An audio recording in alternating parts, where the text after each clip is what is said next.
Welcome to N-Scale Friday. I'm John, and today we're looking at a Siemens SC-44 Charger locomotive made by Bachmann. This particular model is decorated for ACE, or Altamont Corridor Express, and it has an MSRP of $469. The model comes equipped with TCS Wow Sound DCC. Bachmann is offering these models in a bunch of different road names and road numbers, so you might want to check the website and see if they have the one or ones you're looking for. Also, keep in mind that $469 is the MSRP.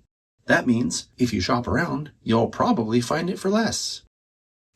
So the model comes in a little plastic case like this, and it's also inside one of these sort of, I don't know what you call these. I guess it's a clamshell case.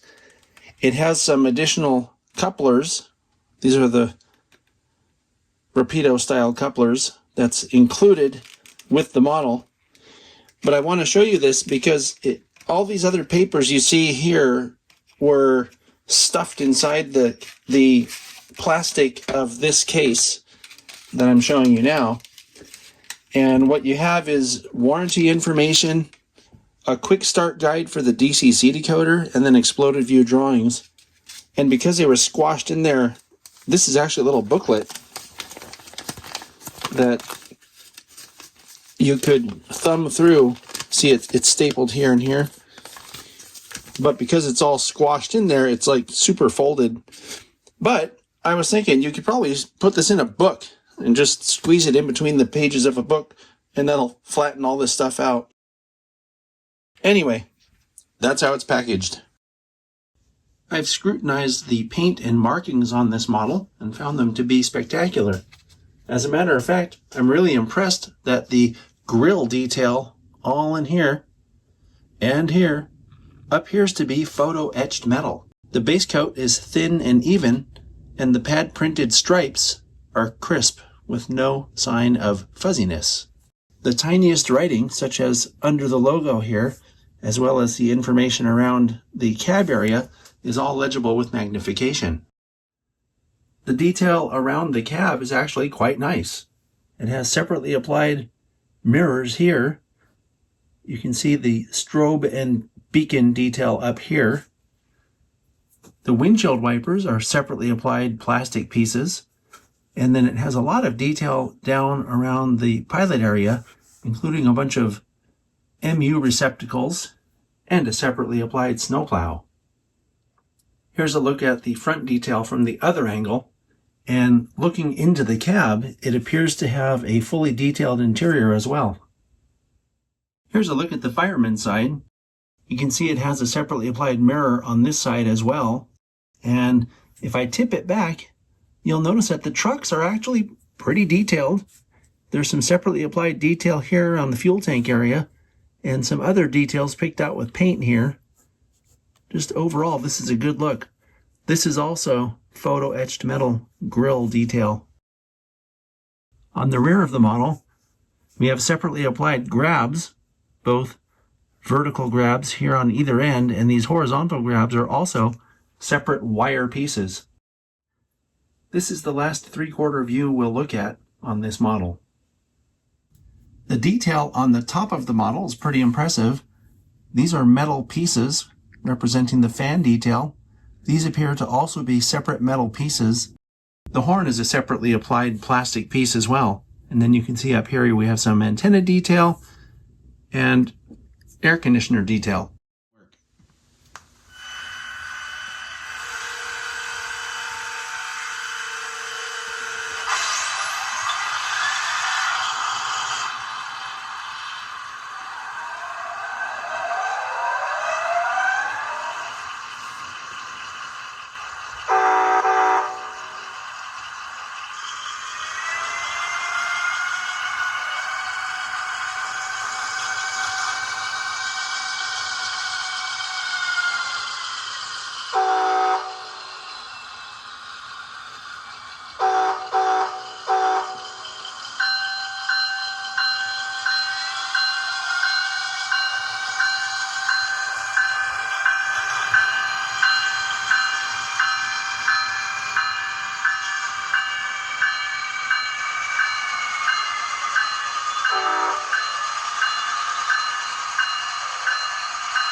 This model has very good slow speed control.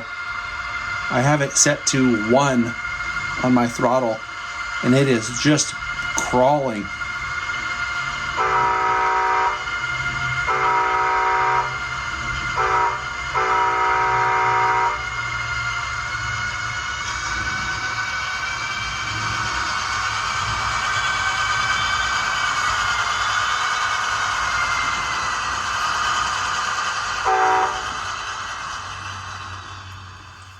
Okay, now we're going to run it without the sound on and see how the mechanism sounds.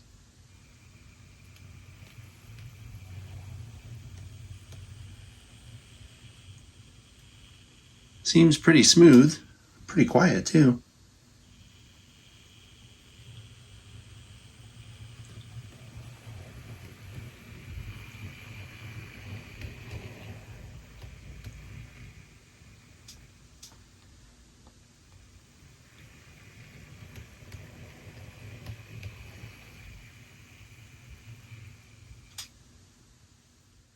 So I'm going to give you an overview of the lights, and when you power on, this is what you get. You have the strobe lights on top flashing, which looks really good, by the way. And then you have your headlight and ditch lights. And you can make the ditch lights do the alternating flash by hitting the horn. And by the way, this looks just like what these locomotives look like in real life, the way the lights behave. And also you can see in this picture that the light in that little service area in the middle part of the engine comes on, which is really cool. Now, because this is a TCS decoder, there's a bunch of other functions in what they call light mode. So I'm going to leave that to you to explore, because frankly it's a little confusing to me. But I will mention F7 will dim the headlight. It looks like it's flashing, but it's actually dim. And the lights are actually directional, so when I go to reverse mode, it turns on our rear marker lights. Now let's take a look at the back of the locomotive. So I have it in reverse now. And when I put it back in forward, we have rear marker lights on the back of the locomotive as well. Very cool. I think this model serves as a fine example of what I mean when I say that Bachmann has really been stepping up their game. The running qualities are excellent. The slow speed capabilities on this model were second to none. The lighting features that it comes with straight out of the box look great. I've seen the prototypes of this model dozens of times because it runs where I live. And the headlight and ditch lights are spot on. The strobes are spot on. It even has the light in the body where that little service area is. It sounds good too. So there's just a lot to like about this model. And Bachmann, my hat goes off to you for doing such a great job with some of these new releases. I can't wait to see more. Thanks much for watching.